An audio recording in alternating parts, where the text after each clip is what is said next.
Assalamualaikum warahmatullahi wabarakatuh. Sebelumnya yang terhormat Ibu Sri Andriani, SEMSI, selaku dosen pengampu mata kuliah akuntansi perpajakan, dan teman-temanku yang saya cintai dan saya banggakan. Sebelumnya, izin memperkenalkan diri terlebih dahulu. Perkenalkan, nama saya Sri Yuliati dengan absen 9, dan teman saya Nesya Safira Al-Zahra dengan absen 6, dan Rafa Maida Wijaya dengan absen 16. Kami dari kelompok 4 akan mempresentasikan materi liabilitas. Langsung saja yang pertama yaitu pendahuluan. Dalam akuntansi, liabilitas didefinisikan sebagai kewajiban kini yang timbul akibat peristiwa masa lalu dan penyelesaiannya di masa depan diperkirakan mengakibatkan arus keluar sumber daya ekonomi. Dari perspektif perpajakan, liabilitas berkaitan erat dengan kewajiban pembayaran pajak baik dalam bentuk pajak terutang saat ini maupun pajak tangguhan yang timbul akibat adanya perbedaan perlakuan akuntansi komersial dengan ketentuan fiskal. Entitas menyajikan liabilitas jangka panjang dan liabilitas jangka pendek sebagai klasifikasi yang terpisah dalam laporan posisi keuangan. Nah, suatu liabilitas diklasifikasikan sebagai liabilitas jangka pendek apabila telah memenuhi syarat sebagai berikut. Yang pertama, entitas mengharapkan akan menyelesaikan liabilitas tersebut dalam siklus operasi normalnya. Yang kedua, entitas memiliki liabilitas tersebut untuk tujuan dipertagangkan. Yang ketiga, liabilitas tersebut jatuh tempo untuk diselesaikan dalam jangka waktu 12 bulan setelah periode laporan. Dan yang keempat, entitas tidak memiliki hak tanpa syarat untuk menunda penyelesaian liabilitas selama sekurang-kurangnya 12 bulan setelah periode pelaporan. Sedangkan liabilitas yang tidak termasuk dalam klasifikasi liabilitas jangka pendek dapat diklasifikasikan sebagai liabilitas jangka panjang. Next, untuk yang selanjutnya yaitu klasifikasi liabilitas.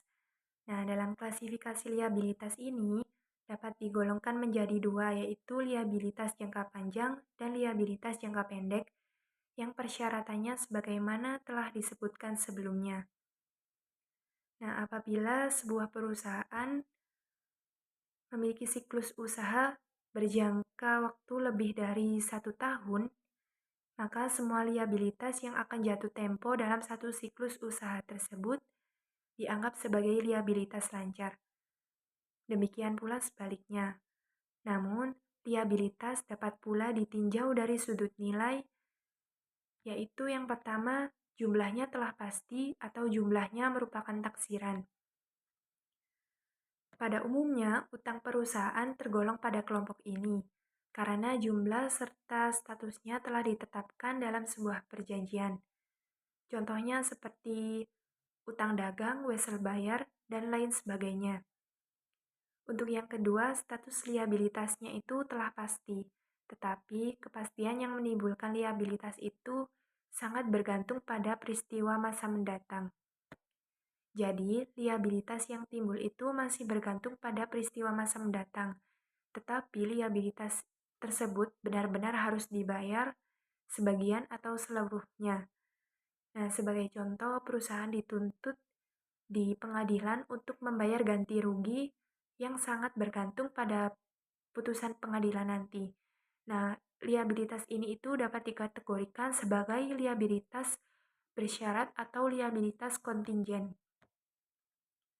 Dalam laporan posisi keuangan atau neraca, yang termasuk dalam liabilitas itu meliputi yang pertama ada utang dagang dan terutang, yang kedua liabilitas keuangan, yang ketiga liabilitas dan aset untuk pajak kini, yang keempat liabilitas dan aset pajak tangguhan, dan yang terakhir liabilitas yang termasuk dalam kelompok lepasan yang diklasifikasikan sebagai dimiliki untuk dijual. Nah, untuk yang selanjutnya adalah utang dagang akuntansi komersial.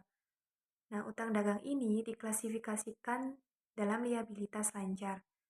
Utang dagang sebagai liabilitas jangka pendek ini terjadi akibat adanya kegiatan usaha perusahaan secara normal. Sebagai contoh, pembelian barang dagang dan jasa. Nah, untuk contoh soalnya, yaitu pada tanggal 1 Desember 2012, PT Abadi membeli barang dagangan sebesar 40 juta secara kredit sesuai perjanjian kedua belah pihak. Utang tersebut berjangka 90 hari dengan bunga 12% per tahun. Nah, untuk ayat jurnal yang disusun itu untuk yang pertama saat transaksi pembelian, yaitu pembelian pada utang dagang sebesar 40 juta.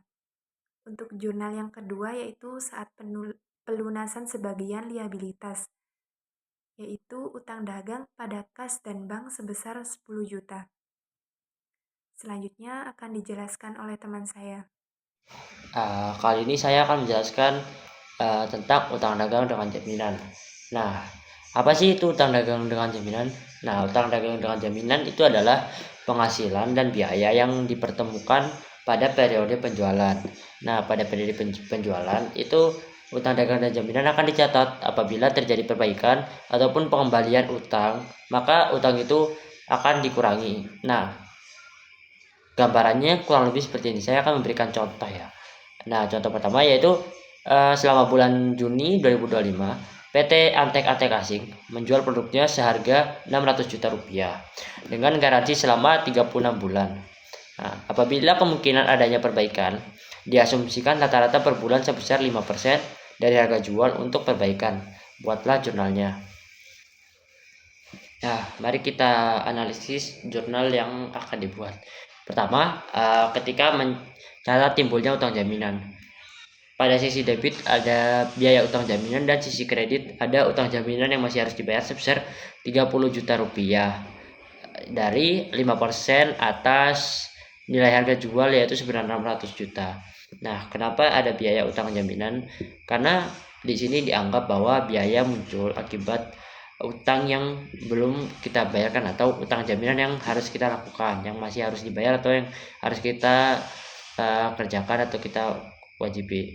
Nah, kedua yaitu ada ketika saat terjadi perbaikan. Pada saat terjadi perbaikan itu pada sisi debit adalah utang jaminan yang masih harus dibayar pada kas dan bank. Nah, jadi dari utang yang tadi sudah diakui atau sudah dianggap itu dibayar melalui kas atau bank tergantung dari kebijakan atau transaksi yang dilakukan. Untuk penghapusan utang jaminan yang masih harus dibayar sebesar 30 juta rupiah. Nah, kali ini saya akan menjelaskan soal wesel bayar. Apa sih itu wesel bayar? Wesel bayar merupakan surat berharga berupa janji tertulis dari pihak yang berutang atau debitur kepada pihak yang berpiutang atau kreditur untuk membayar sejumlah uang tertentu pada tanggal jatuh tempo yang telah disepakati. Nah, dalam akuntansi sendiri, wesel bayar itu dikategorikan sebagai liabilitas karena mencerminkan atau menggambarkan sebuah kewajiban dari sebuah perusahaan. Nah, wesel bayar sendiri tergolong dalam liabilitas lancar jangka panjang yang sangat bergantung atau terikat pada jangka waktu liabilitas tersebut. Jadi wesel bayar itu sendiri tergantung dari wesel bayarnya tersebut.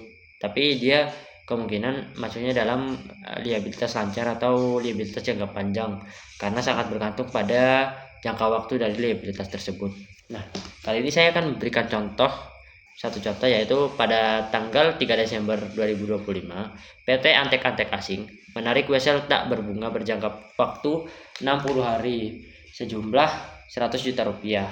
Nah, wesel tersebut ditarik sebagai akibat adanya pembelian barang dagang kepada PT Mulyono. Nah, mari kita lihat pada jurnal yaitu pertama saat pembelian yaitu pengembalian sebesar 10 juta rupiah di sisi debit dan wesel bayar 10 juta rupiah pada sisi kredit. Nah, pada saat pembayaran jatuh tempo itu wesel bayar di sisi debit sebesar 10 juta rupiah dan juga kas sebesar 10 juta rupiah. Nah, di sini pada saat pembelian pada saat jatuh tempo pembayaran, itu wesel bayar tadi itu dibayar dengan menggunakan metode kas. Tapi di lain kasus bisa dibayar dengan bank dan yang lainnya. Kedua, saya akan memberikan contoh pada wesel bayar dengan bunga, yaitu pada tanggal 6 Desember 2025 sebuah wesel berbunga sebesar 30% dengan jangka waktu 90 hari dengan nilai 15 juta rupiah ditarik untuk PT Agato untuk menggantikan utang yang telah jatuh tempo. Nah, pada saat penggantian utang yaitu dicatat sebuah jurnal yaitu utang dagang sebesar 15 juta rupiah di sisi debit dan wesel bayar 15 juta rupiah di sisi kredit. Nah, pada saat pembayaran atau pelunasan, wesel bayar pada sisi debit sebesar 15 juta rupiah untuk menghapus wesel bayar tadi dan bunga atas 30% 15 juta yaitu sebesar 1.125.000 dan dibayar menggunakan kas sebesar atau pengurangan kas atau dibayar dengan kas sebesar 16.125.000 atas wesel bayar senilai 15 juta dan bunga. Nah, lalu kita akan membahas tentang utang dividen. Mungkin kita sudah tahu sendiri apa itu definisi dividen. Dividen, ya, utang dividen dapat terjadi apabila perusahaan melakukan pembagian laba atas pembayaran. Dividen mengandung konsekuensi bagi pihak pemberi hasil untuk memotong pajak penghasilan PPh 23. Setelah perusahaan menetapkan besarnya dividen yang akan dibayarkan kepada pemegang saham, perusahaan akan mengumumkan pembayaran dividen yang menyebabkan terutangnya dividen. Selanjutnya akan diikuti dengan pembayaran dividen. Nah, pada kasus ini saya akan memberikan satu contoh soal yaitu pada tanggal 15 Desember 2025, PT Antek-Antek Asing mengumumkan akan membayar dividen kepada para pemegang saham sebesar 20 juta rupiah. Berikut adalah jurnal yang harus dibuat. Pertama, pada saat sesi pengumuman yaitu laba yang ditahan sebesar 23 juta rupiah di sisi debit pada utang dividen sebesar 20 juta rupiah di sisi kredit dan juga PPh 23 terutang 3 juta rupiah atau 15% dari 20 juta atas utang dividen tersebut.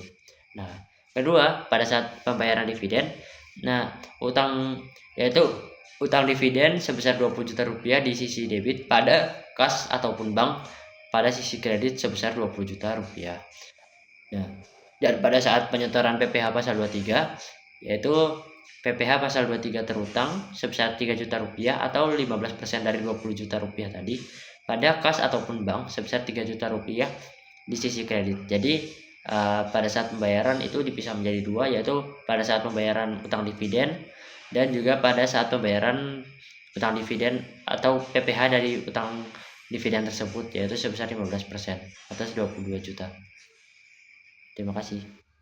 Oke, baik, selanjutnya yaitu biaya yang masih harus dibayar pada akhir periode laporan akan tampak liabilitas jangka pendek yang segera dilunasi.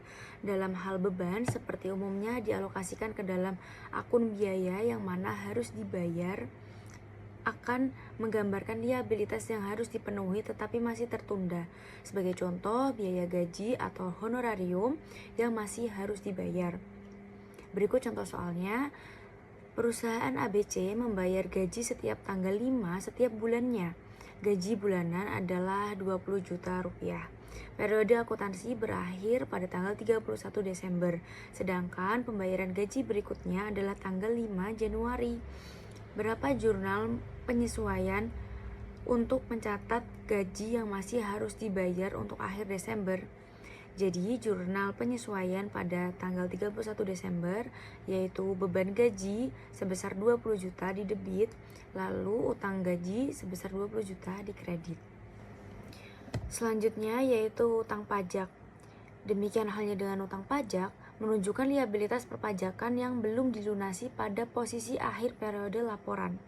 Sesuai dengan ketentuan peraturan perpajakan, pajak terutang yang harus dibayar sendiri atau terutang pajak sebagai akibat pemotongan atau pemungutan pajak harus disetorkan ke kas negara dalam batas waktu yang telah ditetapkan dalam undang-undang pajak dan atau peraturan pelaksanaannya.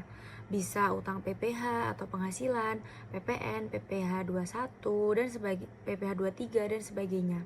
Pencatatannya harus sesuai peraturan perpajakan dan akuntansi agar kewajiban pajak tercermin secara benar. Berikut contoh soalnya.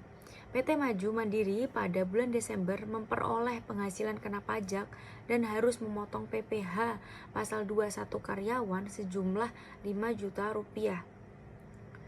perusahaan belum menyetorkannya ke kantor pajak sampai tanggal 31 Desember. Jadi bagaimana jurnal utang pajaknya? Jadi jawaban untuk subbab utang pajak yaitu pada tanggal 31 Desember di jurnal beban pajak penghasilan pasal 21 sebesar 5 juta di debit, lalu utang PPh 21 sebesar 5 juta di kredit. Kemudian saat penyetoran ke kas negara, tanggalnya yaitu tanggal sesuai dengan waktu penyetoran, lalu jurnalnya yaitu utang PPh 21 di debit sebesar 5 juta, lalu kas atau bank di kredit sebesar 5 juta. Selanjutnya yaitu utang lainnya. Utang lainnya umumnya untuk menampung utang yang tidak dapat dikelompokkan ke dalam utang jangka pendek atau ke dalam utang jangka panjang. Utang demikian seperti utang pajak tangguhan, utang kepada direksi atau perusahaan afiliasi, dan lain sebagainya. Contoh soal pada subbab utang lainnya yaitu PT Globalindo berutang kepada perusahaan afiliasi sebesar 50 juta atas pemasukan bahan baku, tapi belum dibayar hingga tanggal neraca yaitu 31 Desember. Bagaimana pencatatan akuntansinya? Jadi pencatatan akuntansinya pada tanggal 31 Desember yaitu beban pemakaian bahan baku kepada afiliasi di debit 50 juta dan utang afiliasi di kredit 50 juta. Berikutnya utang dalam mata uang asing. Masalah utang dalam mata uang asing ini berkaitan dengan pencatatan yang dilakukan taat asas sesuai dengan nilai kurs yang berlaku pada saat transaksi.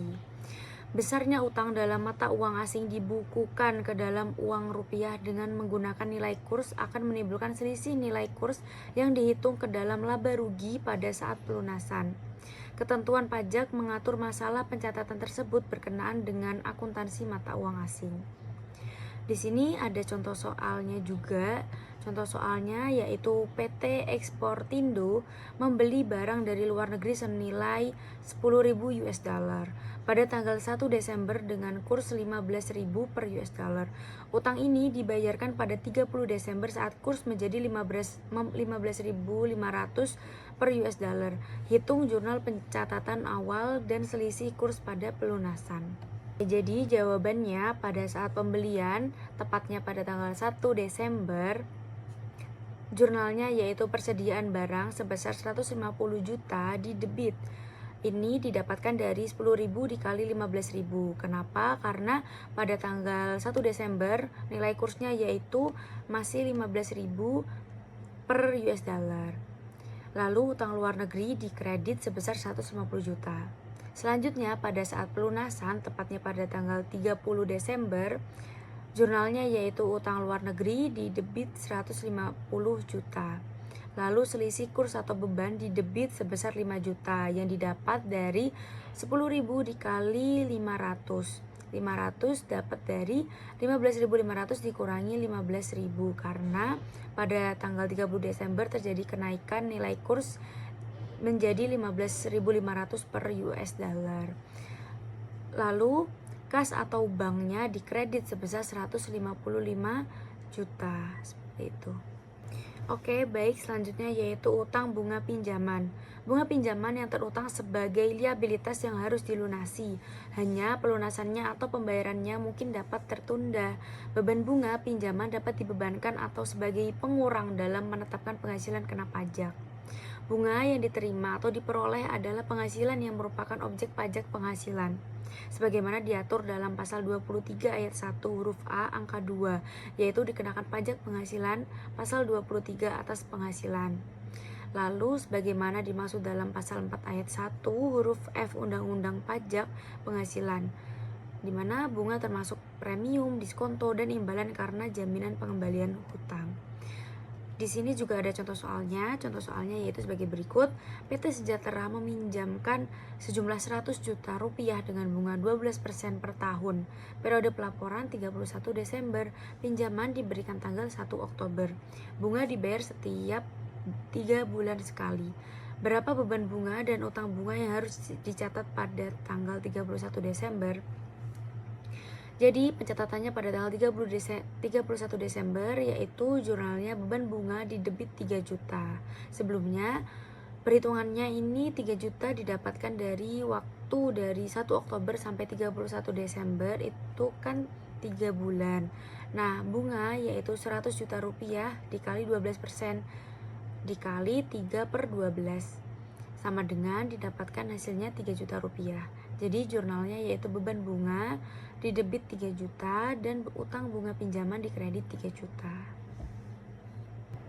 Selanjutnya memasuki kesimpulan dari materi kami yaitu liabilitas adalah kewajiban perusahaan yang timbul dari masa lalu dan harus diselesaikan di masa depan. Dalam akuntansi, liabilitas dibagi menjadi jangka pendek dan jangka panjang. Sementara itu, dalam perpajakan liabilitas mencakup juga kewajiban fiskal seperti pajak kini dan pajak tangguhan. Perbedaan utama terletak pada pengakuan beban. Akuntansi mengakui berdasarkan prinsip akrual, sedangkan perpajakan hanya mengakui beban yang nyata dan sah menurut aturan pajak. Perbedaan ini bisa menimbulkan pajak tangguhan maupun selisih yang permanen. Karena itu, pemahaman liabilitas sangat penting agar laporan keuangan bisa akurat, pajak dihitung dengan benar, serta perusahaan terhindar dari sanksi dan masalah dengan otoritas pajak. Selesai sudah pemaparan dari kelompok kami pada materi liabilitas. Saya ucapkan mohon maaf sebesar-besarnya jika ada kesalahan kata maupun ucapan selama menjelaskan materi liabilitas ini. Serta saya ucapkan terima kasih sebanyak-banyaknya kepada para audiens dan kepada Ibu Sri Andriani selaku dosen mata kuliah akuntansi perpajakan.